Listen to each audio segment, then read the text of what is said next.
I'm going to try and follow your instruction as to how to cut this cocoa and replant it. But that's not the reason for this video. I'm going to try and answer some of your questions, and it might come across repetitive to some of you who have been there with me for a very long time now. Well, not for a very long time, but for those of you who have been there for a couple of months now, some of what I'm about to say and show you might be repetitive, but please bear in mind that I have to cater to all of you, for those persons just joining us and for those of you who have been there along the journey. My name is Marie. If you're watching this video for the first time, welcome to the family. This is our container garden, and we're located in Jamaica. Beautiful island of Jamaica. All right, I'm going to get back to this cocoa plant, but I'm going to answer some questions that have been asked. And I know some of you are watching and you're not able to ask questions, or you did not get the response that you needed. So I'm going to get into details. And one of those questions is, why go through the trouble of planting in containers? Why don't you just plant in ground? That question I'm going to answer, not just telling you, but showing you why. All right. I think the first question, the best location to answer it will be right here, because the answer is right here. So you asked, and when I say you, it means several persons. These questions I'm about to answer, several persons asked the very same question. You ask, how did I start my garden and when? I'm going to answer both in one. So we started the garden with this tire right here, along with the bathtub that I'm sitting on. And how that started was, our family enjoys callaloo, and we went to the market and bought some. Essentially, it didn't taste the way all my family is used to it, because we're from the country and I used to plant it there and cook it for them. So they are aware of what fresh callaloo is supposed to taste like. And they weren't happy with it. And so my husband, along with my son, encouraged me to start planting callaloo again. He had this big tire that he was using for exercise, and this stuff that he bought for me about 3 years prior to plant callaloo in. And I just said, you know what, cut the tire and let me start. And that is how I started. Now, you ask, how long ago we started the garden? Yeah, I think that was the question. Yes, how long ago did I start the garden? So we purchased the property just over 10 years ago. 10 years ago, or 11, going on 11 years ago. And immediately after purchasing, before we even started construction, we started planting stuff like watermelon. Wherever we could find location to put them, we'd plant watermelon. Whenever we cut the shrubs and the trees off of the property, we would burn them and then plant pumpkin. So even before we knew where we were going to put the first column, we started planting. And we just started buying 1 and 2 fruit trees and started planting them all over the property where we could find areas to put them. And I'm going to explain why we had to find specific areas to put them shortly. And so immediately, because we just love growing our own food, as I said, I'm from the country. We are used to running to the backyard to grab whatever we need to eat fresh. And so that is the reason why we needed a property. That's another story, guys. I might just give you a little bit of that, because we love planting our own food. So to answer that question, how long ago we started planting fruit trees and started the garden, it was close to 11 years ago that we started, and we just keep adding stuff, and that's how we ended up with farming on the rocks. No, that's another thing too. Farming on the rocks is a whole other story. But let us get into that as well. So you might be wondering, How is it you started farming 10 years ago, but your channel is only 1 year and change old? That is because we didn't start farming because of YouTube. We started YouTube because of farming. I knew nothing about social media, guys. Absolutely nothing apart from maybe WhatsApp, and I had a Facebook page from when I just left school. Apart from that, guys, I knew nothing about social media, but my children, they were born in a different era. And my husband also he will go on social media more than I do. Not being on there, but just checking out what's happening in the world. And so my husband and my son mostly, they said, you always doing stuff in the garden, and there are people with land and they're just struggling, and if you share what you're doing, chances are you might motivate or inspire somebody to do it too. Guys, I had no idea whether or not you could make money off of YouTube. My son took the phone from me and did the first video and just said, Mommy, whenever you're in the garden, just video what you're doing and share it so persons can see and learn something from what you're doing. And so that's how the channel started. That was in 2023. It's not 2 years yet since the channel started, and I just started sharing, and then because of the feedback that I keep getting from you, the viewers, I just decided, look, I'm gonna put in a little more pound into this because I see where it makes sense and it is worth it. And that's the reason there's such a gap between when we started the garden and when we started the channel, because the garden was to feed us, the channel to inform and share with you came way after years of them telling me, share your recipe, share your garden. And that's why there's such a space in between. No, the reason for the name Farming on the Rocks and the reason I plant in containers. Let's get to that. That's one of the most asked questions since the last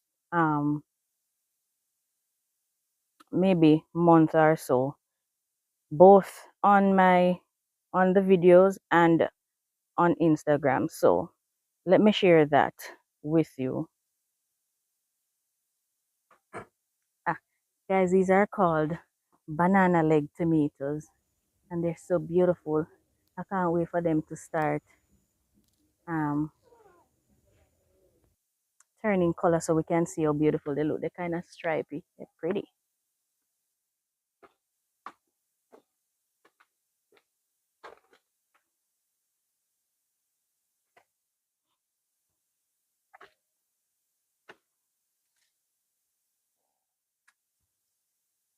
So the other day we harvested a yam from back here. Well, several yams from back here.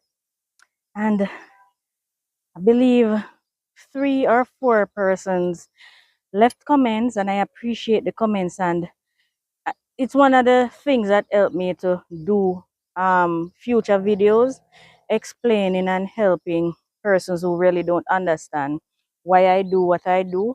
And trust me, I would have the very same questions because I grew up in the country and I've never seen anything like this before doing it myself here. I've seen container gardening, and I took inspiration from them, but some of the things that I try in containers, guys, I've never seen it before. And so I would have the very same questions. Why don't you just plant it in the soil? The yams that I planted in the containers back here, these dashings, the ideal thing to do is to plant them in soil. That way you get more moisture around the plants, you get bigger tubers and stuff like that. But the reality for me is I just don't have the means to plant these in soil, and that is why they're in containers. This is what my land space look like. Let me show you here, but I can take you at a different section of the property to show you exactly what the land space look like, and it represents what the entire property look like. I appreciate those questions because I would have had the same questions if I saw someone else going through the challenges that I face planting these things in containers.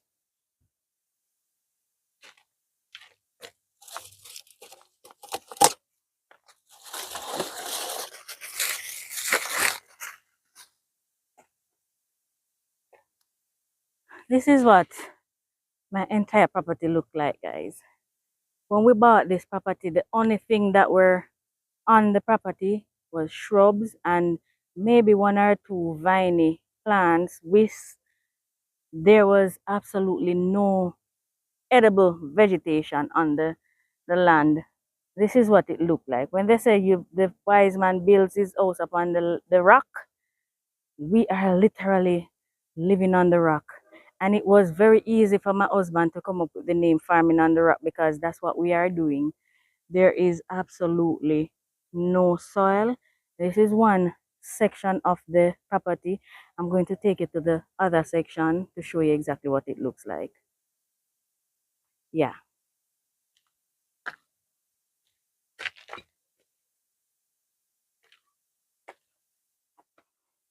So this is the main container garden area. And on that side, we have some fruit trees. We do have fruit trees on this side as well. This is my mango tree that just started blossoming, and this one will start ripening around about April, May. It has produced so many mangoes. Well, let me take you to here. Might look like soil, but it's dump. We actually bought material and dump it to make the driveway. It was actually the same set of rocks that I'm about to show you on this side that were all over here. Well, let's go on that side. This is my gungo peach tree that we harvested from together just before Christmas, and a recent video as well. It was planted we just dug out an area between the rocks, filled it in with soil, and planted it along with all the other fruit trees. That mango tree right there, my husband burnt the rock, wet it, and then use a sledgehammer to break the rocks to make a space to fill in with soil, and planted the mango tree. The mango tree somehow made its way, the root, through those rocks, and has been doing excellent. Guys, don't ask me how the roots got through, but it did. I'll stop here because there's a sweet sap. I'm not leaving it for the birds. See that? Eyes wide open. I don't open my eyes on it, the birds will eat it for me. The birds has to eat too, guys. Yes, I totally agree. And some of you would say, Marry, the birds has to eat too. Yes, but just over here from me, there's a woods.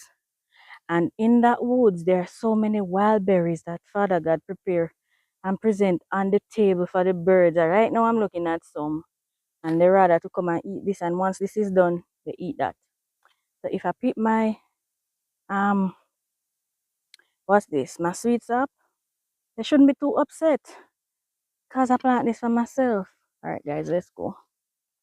Guys, if you look closely, right there you see some red berries. Right there. They have to come and eat that. I'm too naughty, man. Eat the berries. God provide those for them for free. Free. I take a sit down. Guys, this is my boy's cricket bat. Who used to make cricket bat? Now that right there, guys, that's my guava tree and that's my pomegranate. And this is the land space. This is the opposite side of the property from where the garden is. This is why we plant in containers. We have no choice. Even though some of the stuff I would still plant in containers if I had the choice, just so I could avoid slugs and stuff like that. I'd still elevate certain things and I'll still plant certain things in containers. As my mother did plant stuff in containers, even though we had land to spare. So, to answer your question, the very long way around to answer your question. Why don't you just plant in the ground? This is why, right here. But certain things, I just love planting in containers.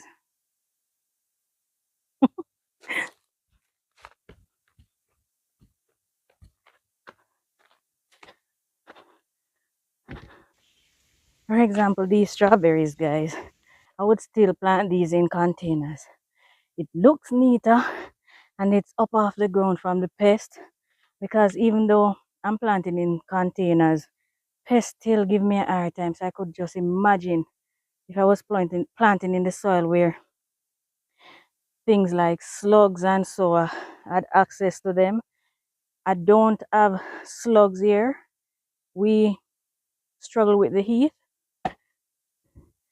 We struggle with the heat, but it's a plus because we don't have to tend with slug. We do have a few little tiny snails that are protected in little shells, but because the slugs don't have shells, even if I should take in soil with slugs or their eggs, they would not survive one day without watering. So thankfully, I don't have to worry about that.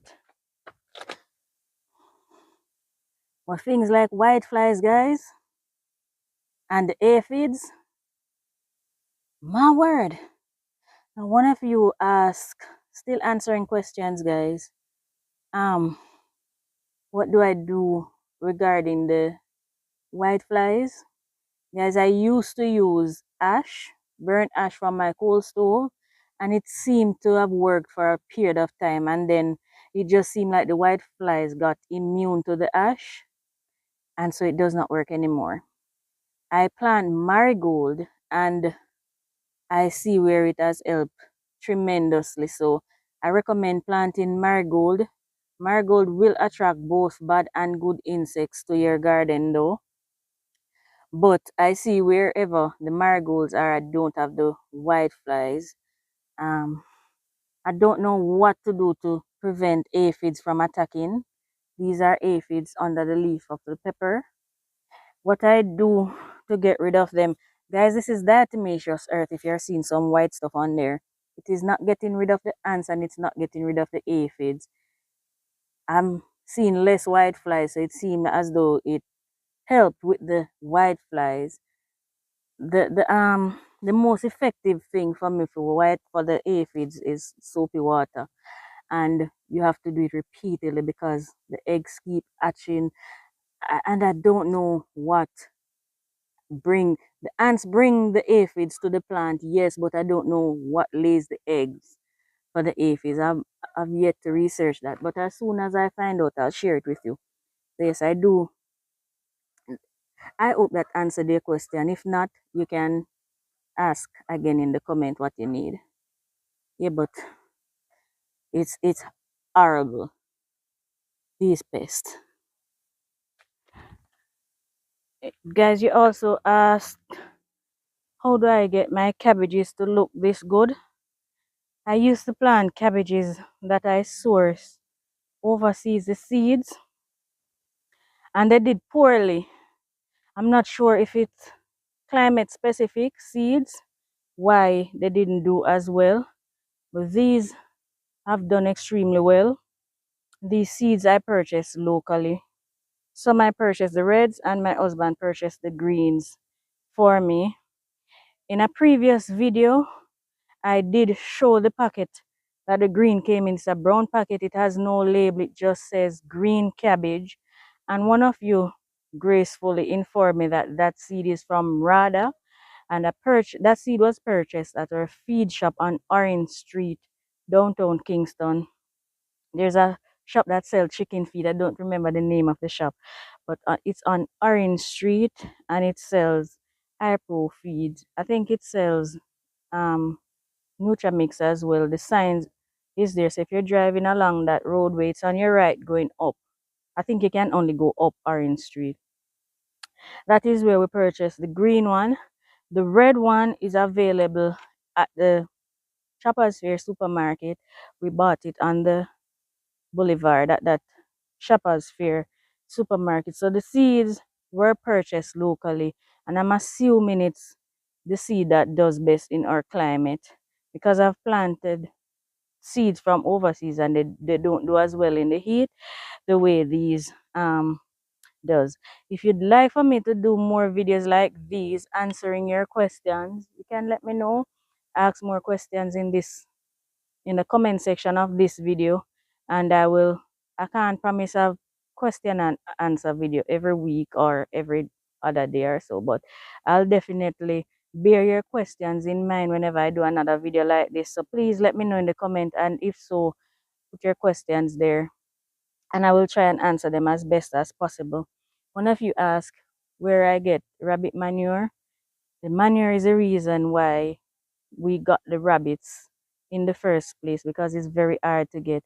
The person who used to sell us before, he told us point blank not to tell that we got it from him because he does not have enough to sell to the public. It's just because it's a friend of ours. He did us the favor. And it's the same thing with the soil. The gentleman has his private property and he just does us the favor and sell it as a minimal cost. So it's not a commercial soil that we use. And then for the other soils, we just collect it wherever we can and make it as best as possible.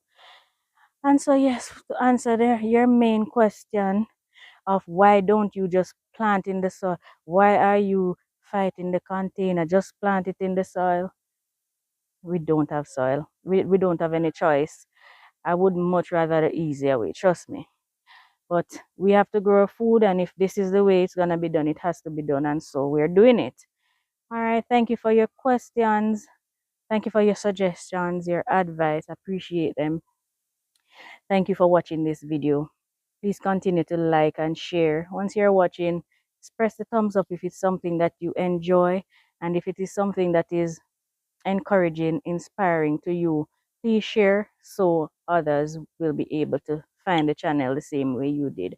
All right, thank you again. And if you're watching and you've not yet subscribed, please press the subscribe button, the notification bell, so you'll see the next question and answer, the next video. Usually it's every day.